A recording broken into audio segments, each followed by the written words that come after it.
பொள்ளாச்சி அடுத்த ஆனைமலை குப்புச்சிபுதூர் விவசாயி தோட்டத்தில் போக்கு காட்டி வந்த சிறுத்தை வனத்துறை வைத்த கூண்டில் சிக்கியது.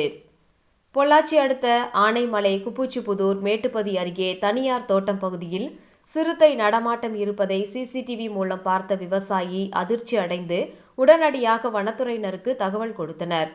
பின்னர் சம்பவ இடத்திற்கு வந்த வனத்துறையினர் அப்பகுதியில் ஆய்வு மேற்கொண்டு சிறுத்தை பிடிக்க நடவடிக்கை மேற்கொண்டனர். மேலும் 5 பேர் கொண்ட 2 குழுக்களாக பிரிந்து சிறுத்தை நடமாட்டத்தை கண்காணித்து சிறுத்தையை பிடிக்க நடமாட்ட பகுதியான மேட்டுப்பதி பகுதியில் 3 கூண்டில்கள் வைக்கப்பட்டிருந்த நிலையில் அம்மன் கோவில் தனியார் தோட்டத்தில் வைக்கப்பட்டிருந்த கூண்டில் சிறுத்தை சிக்கியது.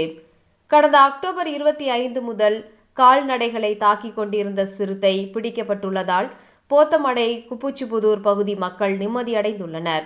வனத்துறையினர் சிறுத்தையினை வனக்கால்நடை மருத்துவ அலுவலர் கோவை அவர்களால் பரிசோதனை மேற்கொள்ளப்பட்டு உலாந்தி வனசகர அடர் வனப்பகுதிக்குள் விட நடவடிக்கை மேற்கொள்ளப்பட்டு வருவதாக தெரிவித்தனர்.